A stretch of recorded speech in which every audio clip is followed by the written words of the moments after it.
Esto básicamente es un feto. Podríamos decir nosotros que es un aborto, ¿verdad? Eso se da básicamente porque hay una irresponsabilidad en lo que es la paternidad biológica. Pasando de lo que es la paternidad natural a la paternidad espiritual, también a veces tenemos muchísimos problemas dentro de lo que es el cuerpo del Señor Jesucristo. Aunque la Biblia no habla de la palabra paternidad espiritual, la da como una práctica que es seguida, concebida desde el mismo momento que el hombre es hecho. Cuando nosotros vemos a Dios haciendo a Adán en el huerto del Edén, no miramos que Dios está haciendo a un hombre sin ningún sentido, lo está haciendo con la capacidad de dar y recibir amor. La paternidad espiritual tiene que ver con ese trabajo, esa función que quienes servimos a Dios podemos darle a aquellas personas que necesitan nuestro apoyo, nuestra ayuda. Nunca vamos a poder amar a una persona más que el amor que tiene un padre. Las personas que no entienden el concepto de paternidad espiritual no comprenden que es exactamente todo esto lo que le ayuda al desarrollo de un individuo. Cuando usamos la palabra padre, no nos referimos a una persona que simplemente tiene autoridad, sino a una persona que es capaz de engendrar en otros un ADN que la otra persona no tiene. En la Biblia encontramos maravillosas parejas que tuvieron una práctica de paternidad espiritual. Uno de esos casos, por ejemplo, fue Samuel con David. Samuel siempre estuvo tratando de guiar a David por el camino correcto. Intentó hacerlo con Saúl, pero Saúl nunca aceptó la dirección del profeta Samuel.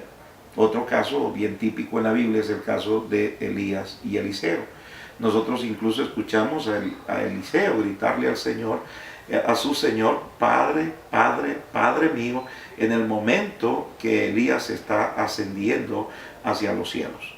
Pero no solo ese caso en el Antiguo Testamento, sino también en el Nuevo Testamento.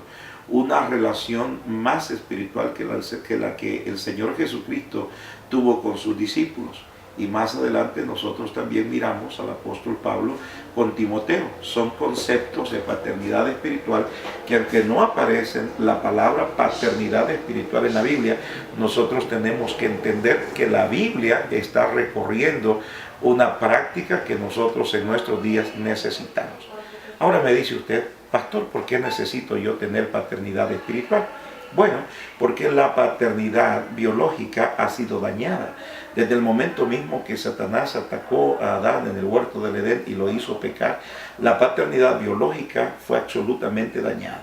Entonces se necesita un patrón para volver de nuevo a rescatar ese patrón que se ha perdido en el individuo. Por eso es que Dios puso líderes espirituales que pudiesen rescatar el valor, la identidad de la persona que fue dañada en su paternidad biológica. La mayoría de las personas que vienen a la iglesia vienen de familias que están total y absolutamente destruidas. Muchos de ellos tienen problemas serios en cuanto a lo que es la obediencia y la autoridad, porque no han tenido un modelo dentro de sus casas. Entonces, al llegar a la iglesia, ese modelo tiene que ser restaurado. Es precisamente por eso que el Señor en toda la palabra de Dios nos maneja ese concepto especial de que hay personas que tienen que estar al frente y de ese ADN, de esas personas, de esos individuos, debe ser tomado por el Espíritu Santo para colocar en las personas que están siendo hijos espirituales. Un caso típico en la Biblia que lo dice muy claramente es el caso de Moisés y de Josué. La Biblia dice que hubo un momento cuando Dios mismo con su Santo Espíritu tomó del Espíritu que había en Moisés y lo colocó en los 70 varones que le ayudaron a Moisés a dirigir al pueblo. En ese momento dice la Biblia que Josué fue lleno del Espíritu Santo. ¿Qué significa? Fue lleno del mismo Espíritu. Moisés y Josué hicieron una transición de las más maravillosas en las Sagradas Escrituras de lo que es una paternidad espiritual. Un hombre que logra transmitirle a otra persona justamente lo que el Espíritu de Dios ha puesto en ella.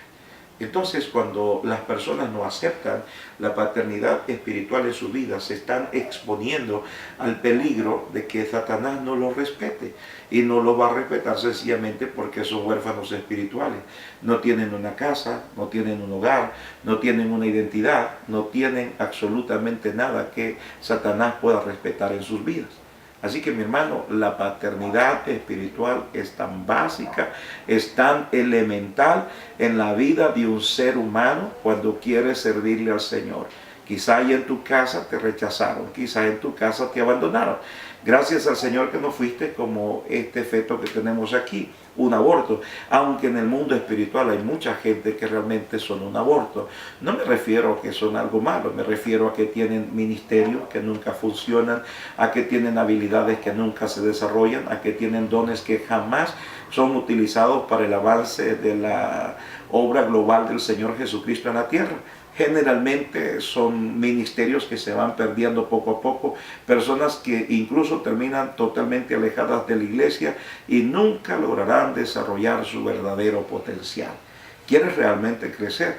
Busca un padre que te ayude a desarrollarte, que pueda ser tu modelo y que pueda ponerte un ADN nuevo en tu interior.